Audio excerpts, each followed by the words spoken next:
Why is it so incredibly hard to open a heavy door if you push right next to the hinges? Seriously, next time you're at a heavy door, try pushing right on the hinge. You'll end up shoving your whole body into it, feeling like you're trying to move a literal brick wall. But just move your hand a couple of feet over to the handle, it swings open with just a tiny push.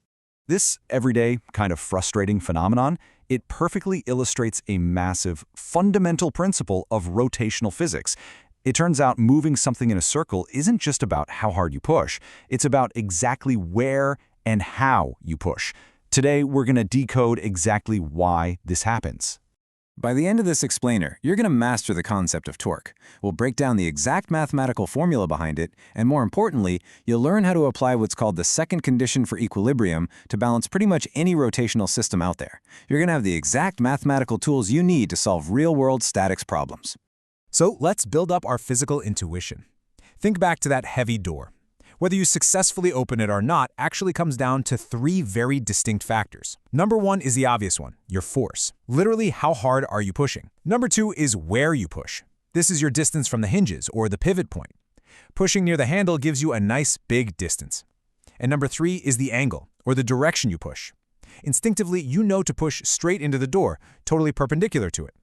If you tried pushing it sideways at a weird angle, well, it wouldn't work nearly as well, right? Okay, let's formalize all this intuition. Those three factors, force, distance, and angle, they all combine into one super powerful physical concept, and that is torque. Put simply, torque is the turning or twisting effectiveness of a force. You can think of it as the rotational equivalent of a linear force. You know how a regular push or pull makes something accelerate in a straight line? Well, torque measures how effectively a force makes something spin or rotate. Now, let's turn that physical concept into actual math. The torque formula is beautifully simple. It's tau equals r F sine theta. Let's break that down. That Greek letter tau, that stands for our torque. The r is the distance from the pivot point straight to the exact spot you're applying your force. F is the magnitude of that force, and theta is the absolutely crucial angle between your force and that distance vector r. You multiply those three together and you get your torque, which we measure in Newton meters. Wait, let's actually test this formula with a weird scenario. What happens if you grab the edge of an open door and pull it straight toward you, perfectly parallel to the door itself? In this case, your angle theta is exactly 0 degrees. Well, think back to your trig class. The sine of 0 is just 0, which means your entire torque is 0.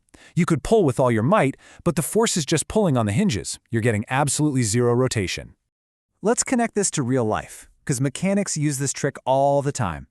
Imagine a mechanic is fighting a totally stuck bolt. They pull on the wrench as hard as humanly possible, maximizing their force F. But no luck, it won't budge. So what's the trick?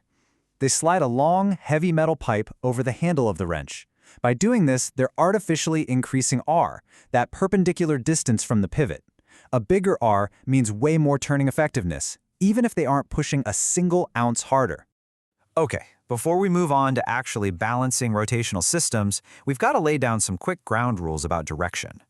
Unlike a car that just drives left or right, rotating objects obviously spin clockwise or counterclockwise. In physics, by standard convention, a counterclockwise rotation gives us a positive torque. Clockwise rotation, that's negative torque.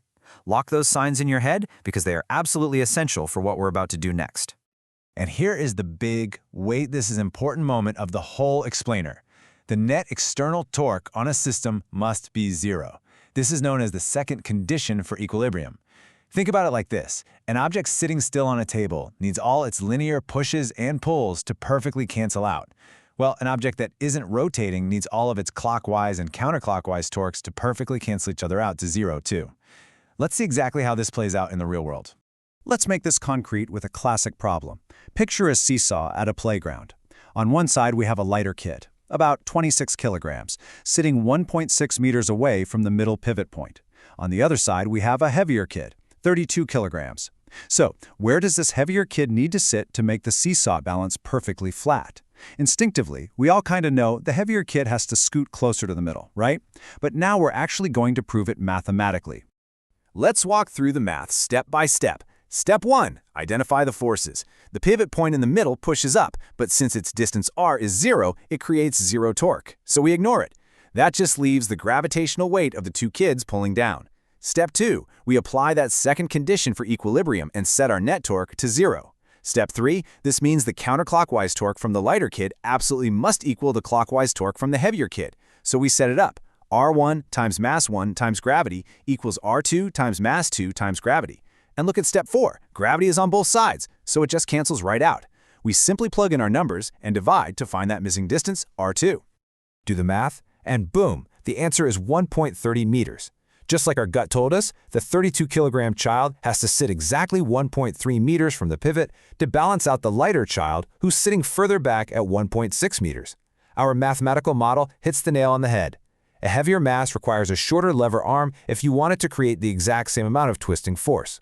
Now, you might be wondering about a really common point of confusion here. Imagine a student raising their hand right now and asking, okay, I get that pushing further away from the hinges matters, but what if I push really high up on the door, or super low near the floor? Does that change my torque? The answer is a massive, definitive no. It genuinely doesn't matter how high or low you push. Remember, our formula relies entirely on the perpendicular distance from the axis of rotation. The hinges of a door form a single vertical line, so whether you push at the very top of the door, right in the middle, or down by your feet, your horizontal, perpendicular distance to that vertical hinge line, it's exactly the same. Let's try one more quick conceptual test to make sure this is really locked in. Imagine a giant wrecking ball is swinging in to knock down a massive, freestanding concrete wall. If the goal is to make the wall fall over by rotating right at its base, where should the wrecking ball hit? Near the very top of the wall or down near the bottom? If you guessed near the top, you're exactly right. The pivot point in this scenario is the base of the wall, right where it meets the dirt. By striking high up near the top, the wrecking ball is absolutely maximizing R, that distance from the pivot.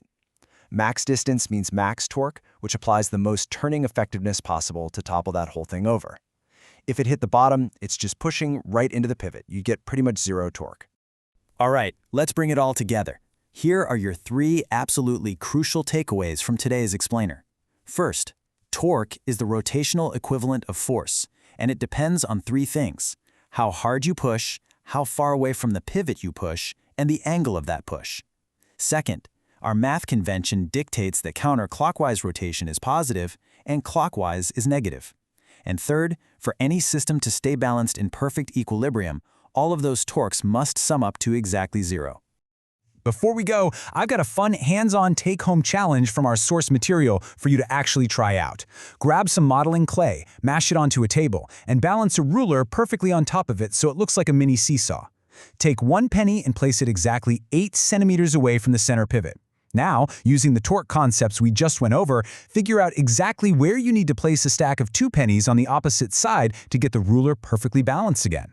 Give it a shot. Once you nail this, you'll be totally prepared for what happens when these things actually start moving. I'll see you in the next